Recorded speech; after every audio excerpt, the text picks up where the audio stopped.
We are back and we are joined by the one, the only Brad of SF Niners. Brad, I mean, I know where to start, but there's so many layers to this, Brad. First of all, how are you doing on this Friday? I'm sure you're feeling pretty good. Yeah, what did yesterday look like for you, Brad? Yesterday was a whirlwind, that's for sure. But how I'm feeling today is just deep breaths, sighs of relief. Mm-hmm. Obviously, the contract saga of our lifetime finally comes to an end. And honestly, for me personally, it's relief because I do believe that the 49ers kept one of the biggest players and most important players on their team. Mm-hmm. So I'm relieved, excited, and happy that we get to put all of that behind us. Yeah, speaking of putting it behind us, Brad, we've been talking, and obviously, hey, all's well that ends well. But we've heard people talk about, the national media say this was a convenient marriage or a convenient union, and they were still looking for trades, and they were trying to get a wide receiver back. And Adam Schefter goes on to detail everything that happened. Are you sure everything is good? I know he signed the contract, but are we sure that everything is okay now in Ninerland? Or, as soon as he scores his first touchdown, nothing's going to matter. It just feels weird that all this stuff is coming out. Well, the contract had been there since August 12th, and it just feels like the Niners are trying to make it clear that this was Aiyuk. We did, after August 12th, we did our job. Do you think everything is going to be good? Are we sure the relationships will be okay? I think at the end of the day, everyone involved in this situation knows that this is a business conversation. It's a business move. And, with the San Francisco 49ers, whether it's George Kittle, Fred Warner, Deebo Samuel, now Trent Williams, and the list goes on and on. Mm-hmm. Hard negotiations are a part of the process with the San Francisco 49ers. So I think on one hand, players, teammates, they understand it is what it is in that scenario. Obviously, I'm sure there were some difficult moments in that negotiation, to say the least. But the hope is that when it's time to step in between those white lines, you know what it's about. It's time to ball. And so I think, yes, there could be, of course, some lingering situations, and obviously things were probably said and shared, but at the end of the day, these guys know what it's about. It's about winning football games. So I think that's the end all be all. There is now it's time, right? I think you can put the emotions of the talks and negotiations behind them now on both sides, Mm-hmm. right? And now focus on week 1 versus the Jets. And I think that's how you process it. You know these football players, man. They're wired one way. They're wired to go out and make plays. And so once those plays start popping, I think everything from this negotiation becomes a thing of the past. Yeah. Brad, this might be a little bit of an unfair question to you. Maybe it's more of a question for John Lynch, but I mean, me and Alan have been kind of going back and forth on it, more so in the lead up to all of this. Brandon Aiyuk's a great receiver, but now he is in a $30 million category. He is in a class of only 6 other NFL receivers. Why is Brandon Aiyuk a $30 million receiver to the Niners? Well, first off, I think we have to talk about the market explosion, because I think, we all understand that the market is what dictates these prices for these players. So that's first off. But I think, man, when I was at training camp this year, watching the 49ers offense, I came away with one of the biggest themes being coverage sacks, meaning we were getting good protection for Brock Purdy throughout camp. But, credit to the 49ers defensive backs, they were doing phenomenal in coverage. Yamador Lenore, Charvarius Ward, Jair Brown, George Odom at the time before Talanoa Hufanga returned. So you had great coverage. You had good protection, but you had Brock Purdy holding the football a lot. And that's not something that we look at Brock as being, his strong suit is getting the ball out quickly, right? We talk about that all the time. And so you could see with the absence of Brandon Aiyuk, you really missed that elite separator. You really missed that pure X wide receiver on the outside in Kyle Shanahan's scheme. And not only does he provide an ability to open up coverages for other players like Deebo Samuel, Jawan Jennings, George Kittle. But we all know what he does when the ball is in his hands and how he gets open. And then, of course, I actually, just before I came on here, I posted a 2-minute and 20-second clip of nothing but Brandon Aiyuk blocks and him just being a dog in the run game, popping multiple plays for touchdowns for Christian McCaffrey. So even when the ball isn't in his hands, and I think that's a lot of the conversation comes to, well, you had 75 receptions, nearly 1,400 receiving yards, 7 touchdowns. That's good production, but only off, I think, like 105 targets or so. So he's not getting targeted like your CD Lambs or your Justin Jeffersons. However, when you look at when he's not getting targeted, he is making the most of those situations. So I think, again, it's a two-pronged situation. Is he worth it as a talent? I think so, 100%. But you also have to look at it. The market is the market, right? And it exploded.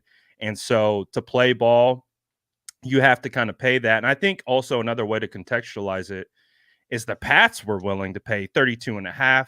We heard reports that the Browns were well over 30. And so if you contextualize that with the 49ers paid, well, it's less than that. So, yes, it's a lot. Yes, there's probably going to be some things we see later on down the line because of it. But if we're talking about worth, I think Brandon Aiyuk, absent alone in training camp, proved that, yeah, this guy's worth every penny. Talking to Brad, SF Niners. Brad, just real quick, one more Aiyuk question, and then we'll move on to the other contract and Trent Williams and the rest of the season.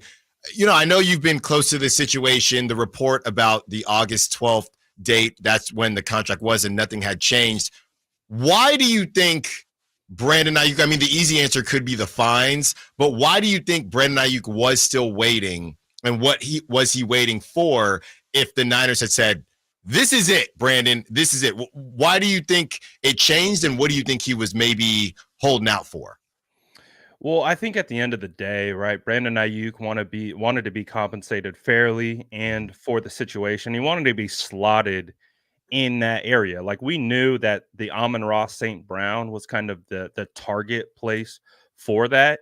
And so obviously you're going to get all these reports through the media. I think one of the biggest takeaways from this situation was, wow, watching a negotiation play out in front of everyone through multiple sources, through multiple reports. And, it's just kind of like, okay, we take a step back and we watch it all play out. Ultimately, in the end, with Brandon Aiyuk getting this thing done, I think it just came down to wanting to feel like he had solidified himself with exactly what he was looking for. And as a result of that, they're going to say what they want to say, and that's fair, right? And want to be positioned in a certain way. But at the end of the day, it's a win. It's a win for the Niners. It's a win for Aiyuk. I don't think there needs to be any peeling back behind the closed doors. It's like, it's done.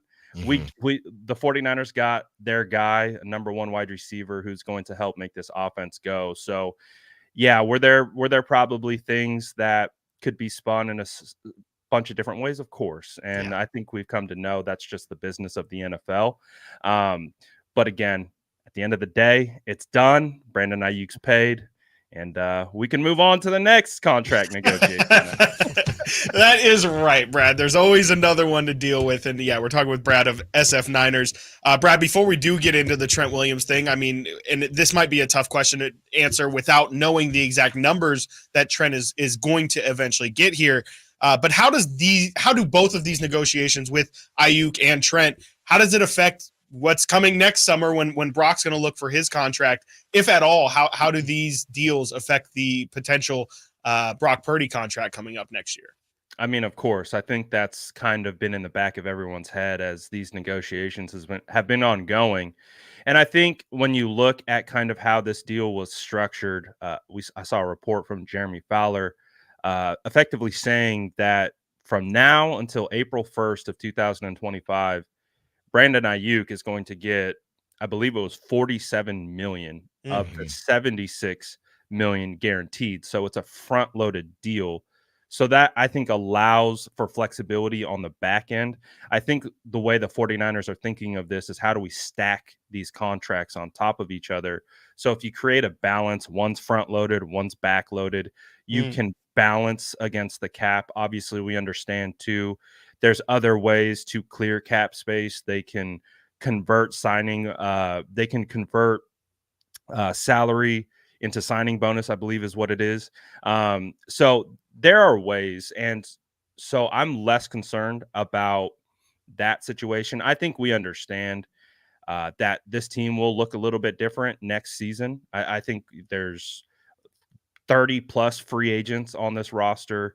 We know you got to pay the big dogs like BA. It's going to be Trent next. And then obviously Brock Purdy's coming up. And just like we talked about with Aiyuk, with the market dictating what Aiyuk gets, well, the same thing's going to apply to Brock Purdy. The market is going to dictate what he gets. And if he goes out there and he produces a season that is on level with just what he did last year, you have to assume he's going to be slotted into top 5 money, if not even higher. So it's definitely a balancing act, but I think that's really what we're looking at is front loaded, back loaded, taking advantage of the slots and being able to stack and balance these contracts on top of each other in order to make it work. Talking to Brad, SF Niners. Brad, one more before we get you out of here. Yeah, as far as Trent Williams is concerned, how concerned are you and what are you hearing about that situation? I don't like that. No, I don't like that. I don't like that sigh at all. I'm dealing with the excitement of getting this one done with and then realizing oh boy, we got another long road ahead, it feels like. But it's a situation where the 49ers are running out of time. And I do think Trent Williams is positioned to do whatever he needs to do in order to get what he believes he deserves. So does that mean missing games? Does that mean this drags on into the season? I think we saw, what was it, last year or maybe the year prior? I can't even remember. I think Chris Jones held out into the season as well. So, I mean, similar caliber players in the trenches, very, very important to their position.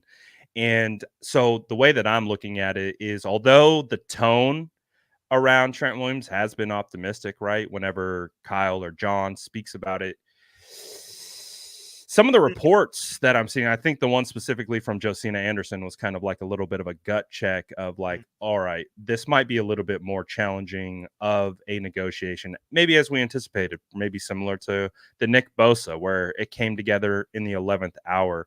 So for the Trent Williams situation, I would say with every single day that passes by, your concern takes another step forward, because on one hand, we know Trent Williams is the veteran's veteran. He probably would have barely practiced in training camp to begin with if he was there.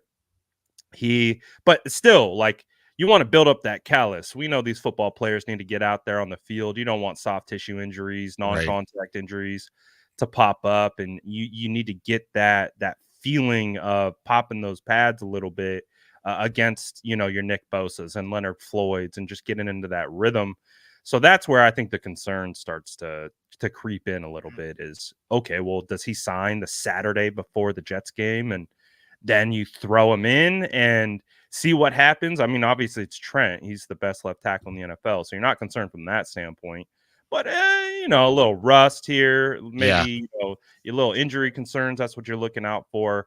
My concern is if this lasts into the season. I think that's where you start to take more deep breaths and really try to rationalize, how to move forward from this.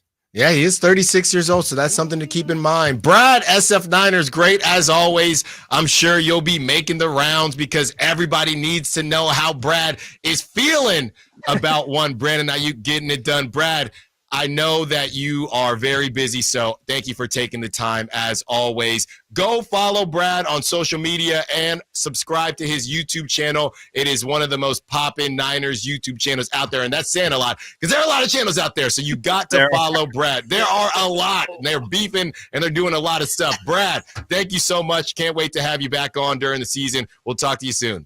Appreciate it, guys. Have a good one.